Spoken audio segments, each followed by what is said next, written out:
Chaque dimanche, c'est les cultes d'adoration dans tous nos sièges. Sassez et ressassez les temps forts de ces rendez-vous à Kinshasa et ailleurs dans Commentaires de l'adoration.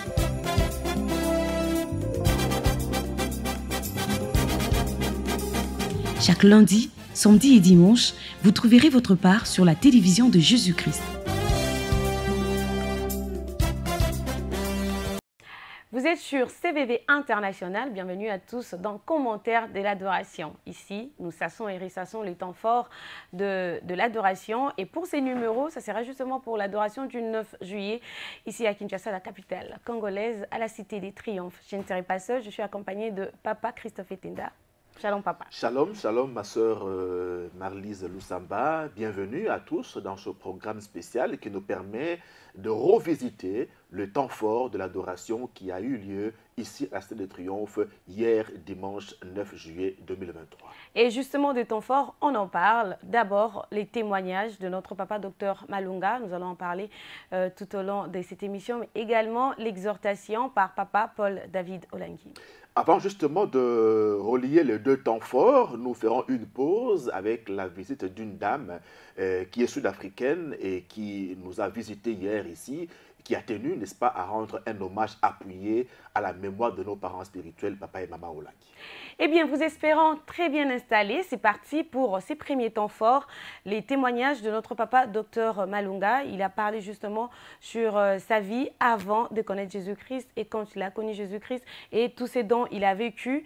Et pendant ces points justement de son témoignage, on va marteler sur l'avortement. Il faut d'abord dire que ce témoignage-là s'inscrit dans la droite ligne du thème qui a été donné pour ce grand culte d'adoration, le thème qui nous demande de rechercher premièrement le royaume des cieux, Matthieu 6, 33. Et donc, il a inscrit son témoignage, sa déposition testimoniale dans le cadre de ce thème pour nous dire que si nous cherchons à améliorer la relation que nous avons avec Dieu, en retour, Dieu va nous combler de beaucoup de bénédictions.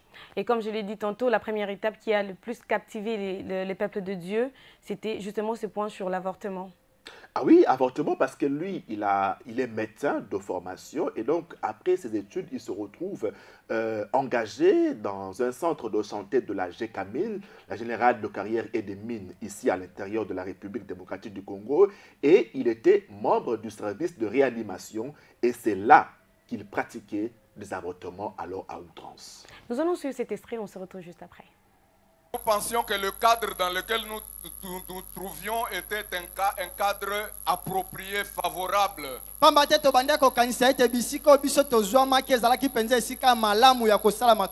n'y a personne qui nous contrôlait, il n'y a personne qui nous surveillait, il n'y avait que nous. Et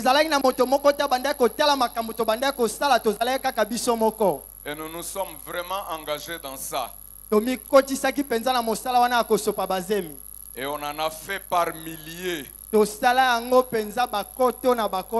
vous rendez compte au moment où il y a des femmes qui sont stériles, mariées depuis 20, 30 ans, qui ne savent pas même avoir une petite grossesse.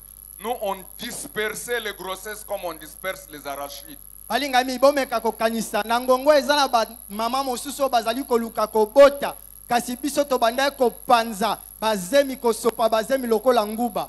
Et on pensait que c'était un honneur. Et au comble de ça, on le faisait pour rien. Il n'y aura dans ton pays ni femme stérile, ni celle qui avorte. Une recommandation divine qui cependant était foulée aux pieds par ses disciples d'Hippocrate qui se donnaient un vilain plaisir à interrompre volontairement les grossesses de ces nombreuses femmes et tout qui se rendaient à l'hôpital. Eh bien, il ne nous dit pas si cela a été pratiqué pour des raisons thérapeutiques, mais il reconnaît néanmoins qu'il s'agissait des actes ignobles, criminels. Et il faut dire que ces actes étaient faits sans but lucratif, il l'a bien dit, c'était juste par sentiment, de manière sentimentale pour cette partie ici. Eux, ils étaient déjà bien payés, hein, donc ils n'avaient pas besoin de ces pratiques-là pour nouer le deux bouts. Eh bien, ils le faisaient parce qu'ils en trouvaient un plaisir à le faire, mais il faut dire que spirituellement, il y a des causes. Il faut y voir une main noire de l'ennemi Satan qui vous donne cette envie-là, cette frénésie-là, à pouvoir arrêter ces grossesses-là. On y trouve un plaisir, mais il faut dire que c'est l'ennemi qui est derrière ça. Et justement, Papa Christophe, s'il faut que nous puissions continuer avec ces témoignages, bon, il reçoit Jésus-Christ dans sa vie et c'est maintenant les sentiments de culpabilité qui l'envahit. Il rencontre le Dieu du combat spirituel à Matadi, dans la province du Congo central, ici en République démocratique du Congo. Et là, il est aux prises avec la parole de Dieu, mais l'ennemi vient s'aimer en lui des sentiments de culpabilité au point qu'il ne pouvait absolument pas croire que c'est Jésus-là allait lui pardonner. Je vous laisse donc suivre cet extrait. Ma conscience a commencé à travailler. J'ai commencé à me culpabiliser. J'ai commencé à comprendre la gravité de ces actes-là. Et du coup, je me voyais nul. Pour moi, il n'y avait pas une repentance capable de me donner le pardon de ces péchés-là.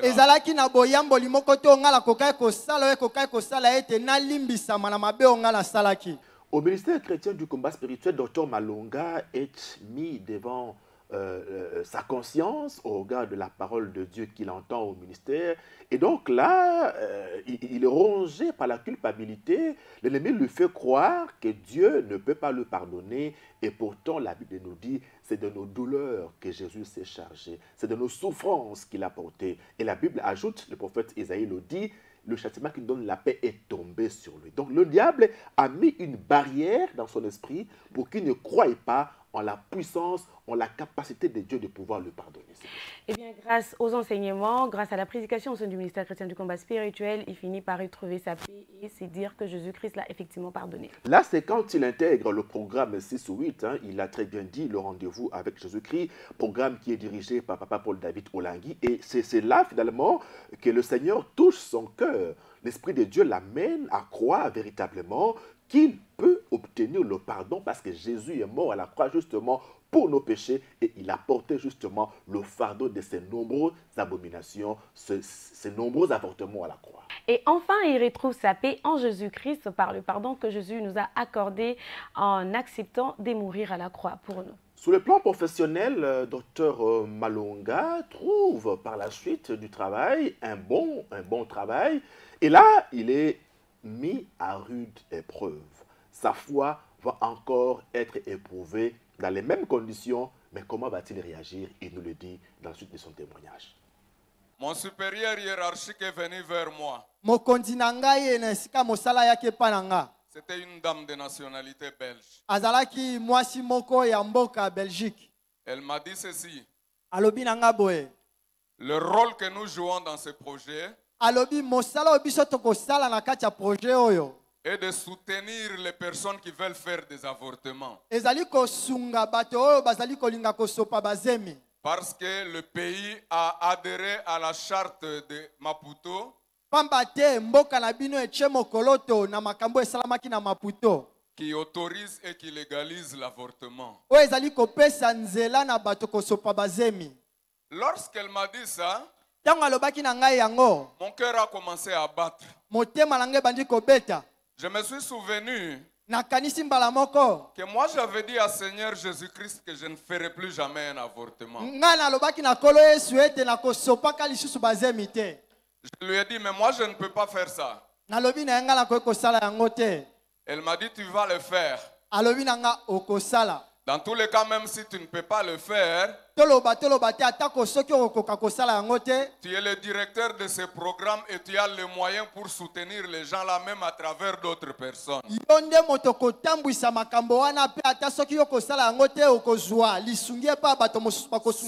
que même s'il y a quelqu'un qui veut faire un avortement, le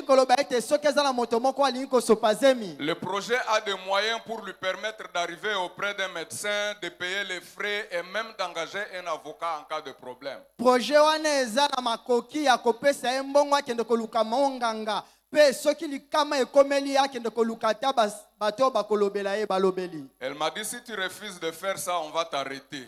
alobi soki oboyi kosala yango tokokangisa yo tokotia na boloko Parce que tu as déjà signé le contrat de travail. pamba te yo so otie mokolo topo ete oyebana kosala mosala oyo. Je lui ai dit, il n'y a nulle part sur mon contrat là où c'est écrit que moi je vais soutenir les avortements. Nalobi na ye na contrat na ngai mosala nazali komona esika moko te balobi ete esengeli na ngai nasunga bato mpona kosopa bazemi. Elle m'a dit, si tu refuses, tu vas perdre ton emploi. Alobi soki oboyi okobungisa mosala na yo. Je lui ai dit, ça ne me fait rien, j'accepte de le perdre. Nalobi ekosala nga te eloko te nandimi kutu nabungisa mosala yango. Elle m'a dit, va réfléchir, demain tu viens me donner la réponse. Alobi na ngai kende kokanisa pe lobi okopesa ngai eyano. Et je suis rentré chez moi à la maison. Nazongaki epai na ngai na ndako. Le même soir, Kaka na pokwa wana. j'ai écrit moi-même une lettre de démission. Ngai moko nakomi mokanda mpona koloba ete natiki mosala wana. Et le lendemain matin, Pe mokolo elandaki na tongo. je suis venu pour déposer la lettre sur sa table. Nakendaki mpona kokitisa mokanda wana likolo ya mesa na ye. Lorsqu'elle a lu ça, elle était très fâchée, elle ne m'a même pas adressé la parole. Tango atangaki yango atombokaki penza alingai kuta ata kosolisa ngai te. Et je suis rentré chez moi. Pe nayebaki na kozonga epai na ngai. Si tu élèves Jésus, il ne peut pas te laisser inchanger. Soki otomboli Yesu akotika yo lolenge moko te. Si tu recherches d'abord le royaume des cieux, tout le reste viendra de soi. Soki oluki nano bokonzi ya likolo oyo nyonso etikali ekoya na yango moko.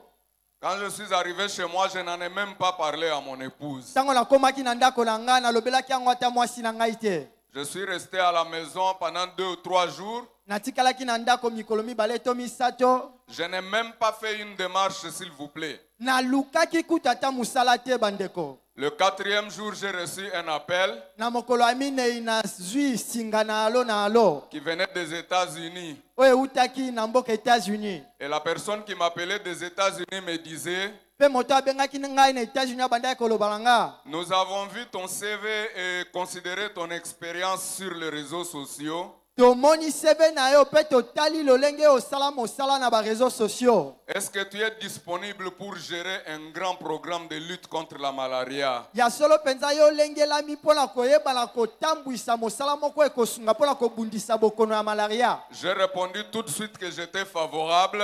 Na yanoli mbala moko ete ngai na sepeli na yango. Elle m'a dit, demain on va t'envoyer tous les documents. Pe alobi na ngai ete lobi tokotindela yo mikanda nyonso. Le lendemain, j'ai reçu le contrat.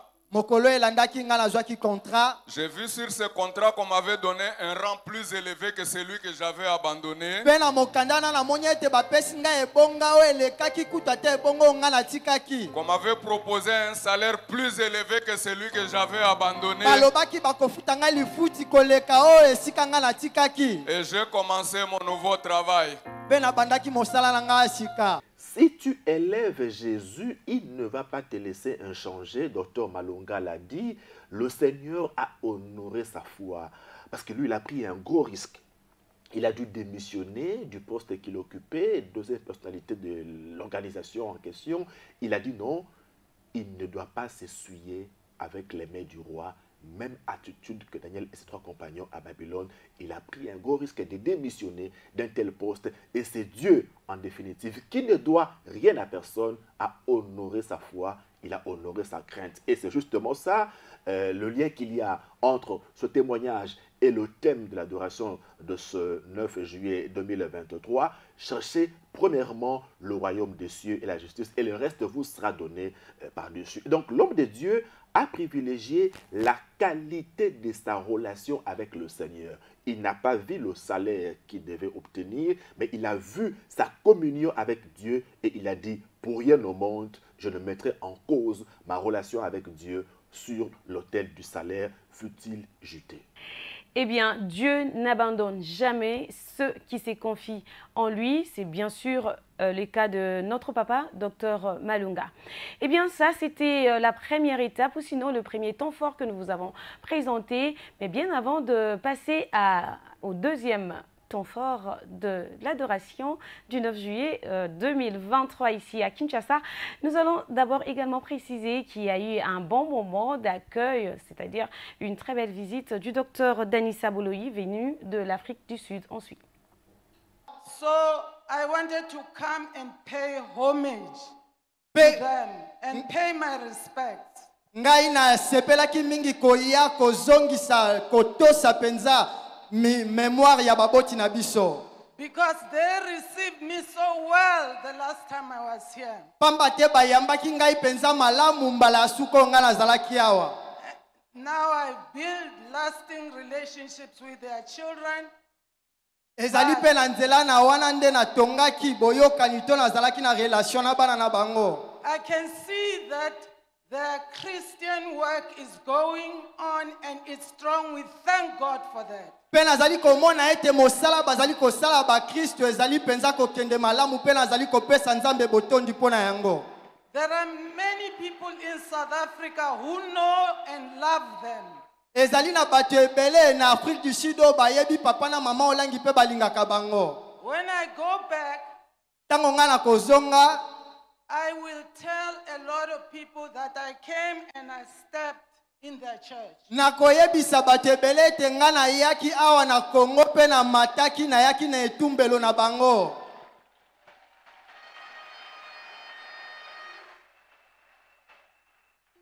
I pray God that the church gets stronger and stronger. Nazali kosambela nzambe ete etonga oyo eya makasi pe ekende kaka liboso. Because they were messengers of the word of God. Pamba te ezalaki na bapalanganisi sango ya liloba ya nzambe. Dr Danissa Baloyi est conseillère du président sud-africain Cyril Ramaphosa. Elle a fait partie de la délégation des officiels qui ont accompagné le président sud-africain ici à Kinshasa, Cyril Ramaphosa, qui était venu en RDC dans le cadre de la coopération bilatérale entre son pays et la République démocratique du Congo. Madame Dr Baloyi a tour à tour été conseillère des présidents Nelson Mandela, Thabo Mbeki, Jacob Zuma, et aujourd'hui elle travaille avec le président Cyril Ramaphosa. Elle a donc honoré nos parents, papa et maman Olangi, et surtout elle a salué le travail de qualité qui est fait par le nouveau leadership de la fondation Olangi Osho, incarné par papa Alain Gabriel Olangi. Exactement, une visite qui était très importante aussi, qui a aussi plu au peuple de Dieu à travers ces témoignages pour nos parents, papa et maman Olangi. Évidemment, ça nous a rappelé que nous sommes dans le bon, et elle a dit qu'à son retour, elle va continuer à parler en bien de ce ministère, parce qu'elle a déjà eu à nous visiter une fois ici à la Cité des Triomphes du vivant de nos parents, papa et maman Olangi. Eh bien, on s'en est servi de pont pour cette fois-ci passer au deuxième temps fort de l'adoration pour ce 9 juillet 2023 à Kinshasa. Si vous venez de nous rejoindre, en tout cas, rassurez-vous que vous êtes à la bonne adresse. Cette fois-ci, nous parlerons du message de Papa Paul David Olangi. Le vice-président de la fondation Olangi Osho, c'est sur lui que Dieu a jeté son dévolu pour nous parler de sa part.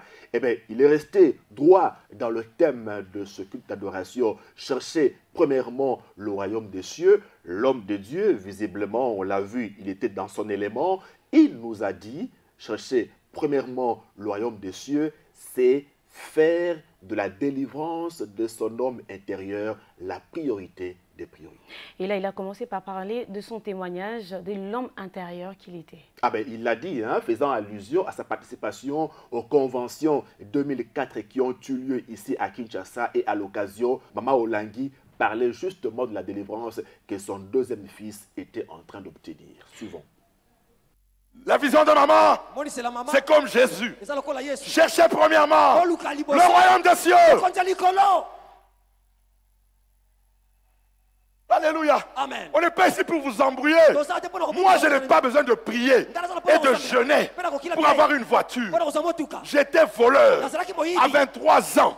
Avec l'argent du vol, j'ai acheté ma première Mercedes. Tu vas me dire quoi? Mais c'est que le monde, maintenant, n'a pas fait fuir en moi.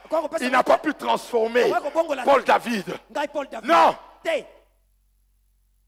Et voilà, maintenant, nous changeons tout. L'homme intérieur n'intéresse plus les gens. Tu ne te regardes même plus. Qu'est-ce qu'il y a à l'intérieur de moi? Qui se souvient? En 2004, quand je faisais le protocole au stade, qu'est-ce que maman Olangi a dit? Mon fils là, qui était voyou, qui était voleur, à Paris faisait des chèques. Voilà le témoignage que maman cherchait dans les hommes. C'est ça, chercher le royaume. Pourquoi? La mort et la résurrection de Jésus a béni la transformation de l'homme intérieur. Alléluia. Amen. Papa Paul David Olangui, qui a donc là repris le témoignage que portait sur lui maman Elisabeth Olangui Osho en 2004 lors de nos conventions ici à Kinshasa. Eh bien, l'ancienne vie qu'il avait, maman Olangui en parlait sans embâche, parce qu'à ce moment-là, déjà, lui-même l'intéressé avait pris conscience de son état de pécheur, de voleur, d'impudique, et donc il s'était engagé à rechercher profondément la délivrance pour que ces liens-là d'impudicité, de vol, d'escroquerie tombent afin que la nature de Dieu se manifeste en lui. Eh bien, dans son exhortation, il fait quand même un constat de voir que les enfants de Dieu sont plus plongés dans la recherche de la délivrance de l'homme extérieur plutôt que de l'homme intérieur. Le constat de Papa Paul David Olangui, il faut le dire, est aussi vieux que le monde parce que le Seigneur Jésus-Christ lui-même, lorsqu'il nous recommande de chercher premièrement le royaume de Dieu et sa justice, c'est parce qu'il constate que l'homme, de par sa nature naturelle de pécheur, est enclin à vouloir satisfaire avant tout ses besoins charnels, ses besoins de la chair. Parce que la Bible nous dit, tu es poussière et tu retourneras à la poussière. Et donc l'homme de Dieu veut attirer notre attention sur le fait que, en réalité, dans l'homme, c'est l'esprit. En fait, que nous quittions l'aspect ou la dimension de la quête de la délivrance de l'homme extérieur et que nous retournions aux fondamentaux, à ce qui est fondamental, la recherche de la délivrance de l'homme intérieur, cet homme qui est appelé à se renouveler tous les jours, comme nous le disent les Écritures. Eh bien, l'homme des dieux, pendant son exhortation, nous a posé une question fondamentale, celle de savoir qui a déjà atteint 100% des délivrances.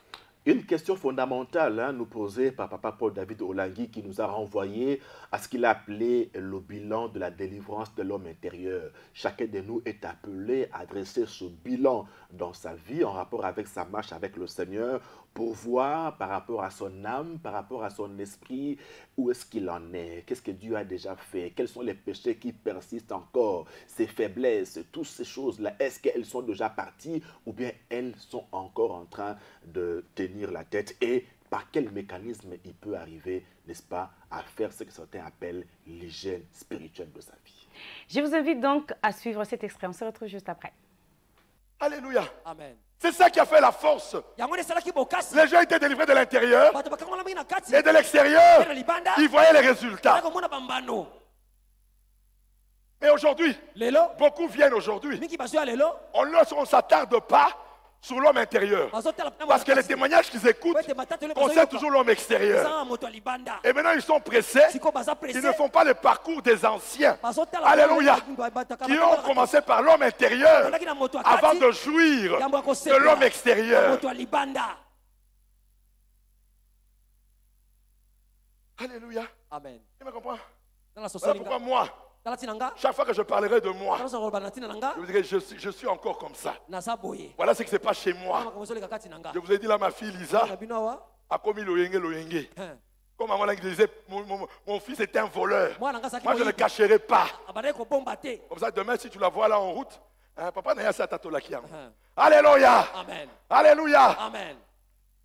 Mais beaucoup n'ont pas compris la démarche de cette femme qui exposait ses enfants, qui exposait l'opprobre de ses enfants. Les gens pensaient qu'elle ne nous aimait pas.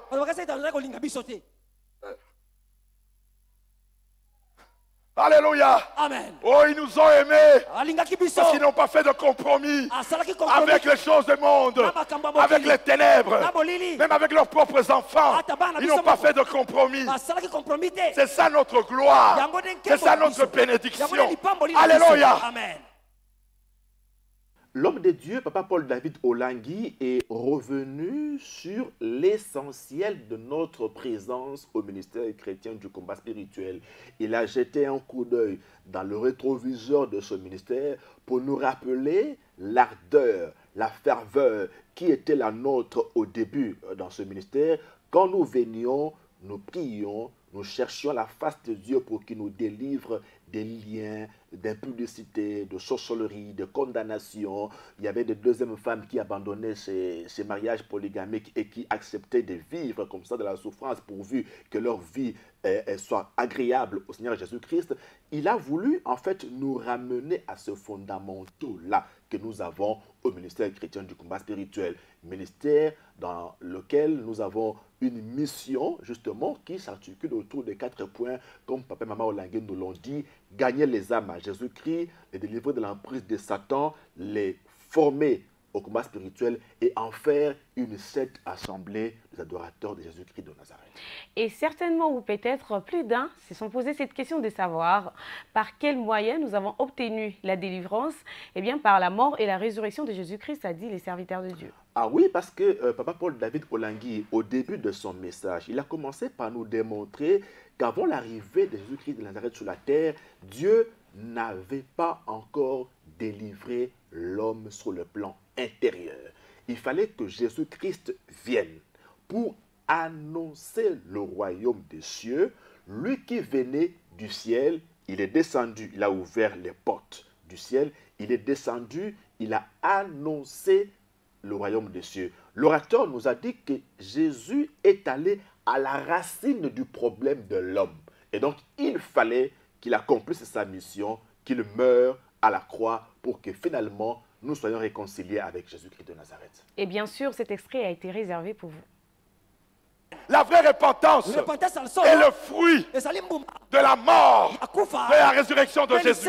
La vraie foi est le fruit de la mort et la résurrection de Jésus. La sanctification est le fruit de la mort et la résurrection de Jésus. Le combat spirituel est le fruit de la mort et la résurrection de Jésus.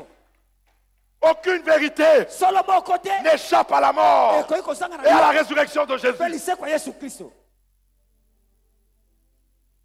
Si Maman Olangi n'était pas passé par la mort et la résurrection de Jésus, le Saint-Esprit ne l'aurait jamais visité pour lui révéler le combat spirituel.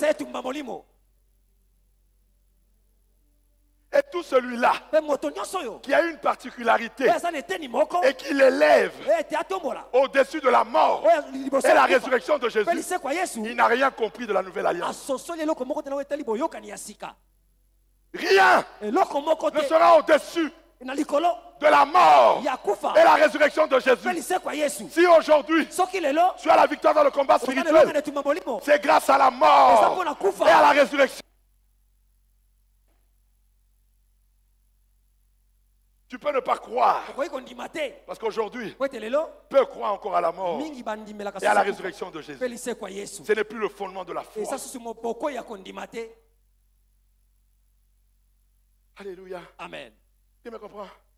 Pourquoi? Quand tu t'éloignes de la mort et de la résurrection de Jésus, tu ne seras plus jamais spirituel. Donc ta délivrance intérieure ne sera pas ta priorité. Toi, c'est l'extérieur. Tu pries, tu jeûnes pour le célibat. Tu pries, tu jeûnes pour les enfants. Tu pries, tu jeûnes pour ton élévation. Mais les critiques que tu fais tous les jours là, tu n'as jamais prié, tu n'as jamais gêné pour ça.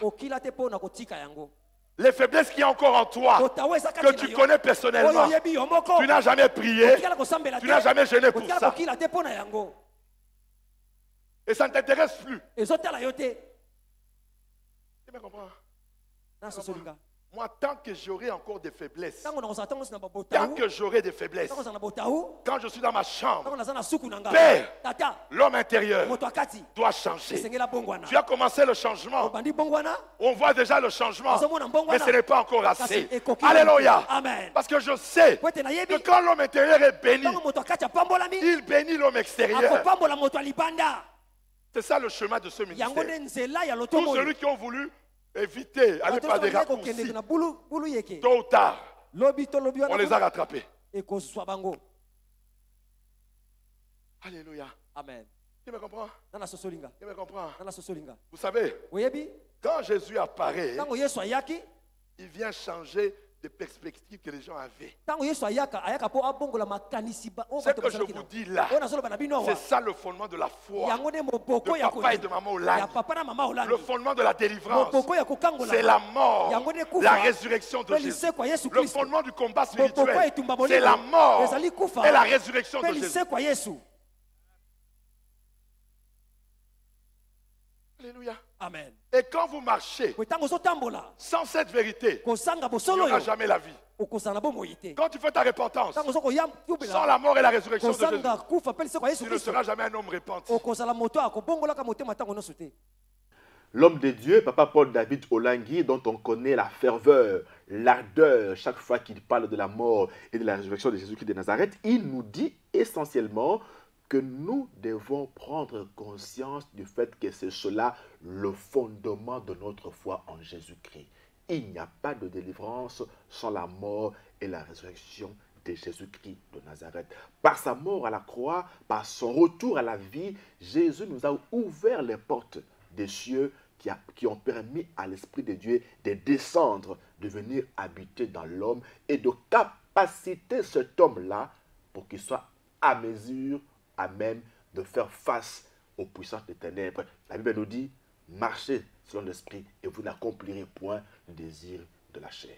Alors, Papa Paul David Olangi exhorte les chrétiens combattants à ne pas oublier c'est pourquoi ils sont venus au combat spirituel. Et donc, nous ne sommes pas venus au ministère du combat spirituel pour le mariage, pour les études, pour les enfants, pour le voyage, pour des voitures, pour des maisons.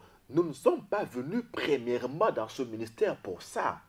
Nous sommes venus pour que chacun de nous obtienne sa délivrance de l'homme intérieur, qui est appelé à se renouveler tous les jours en Jésus-Christ de Nazareth. Nous sommes venus pour acquérir la nouveauté de vie en Jésus-Christ. Et cela passe par la délivrance.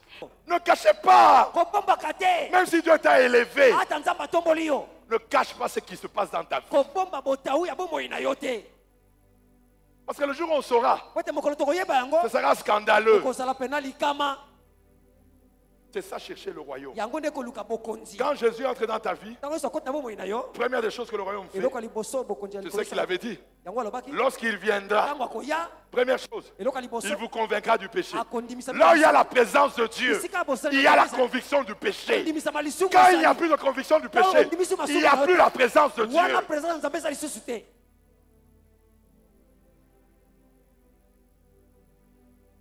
Voilà pourquoi nous avons aujourd'hui des leaders qui ne veulent pas dire la vérité de leur vie.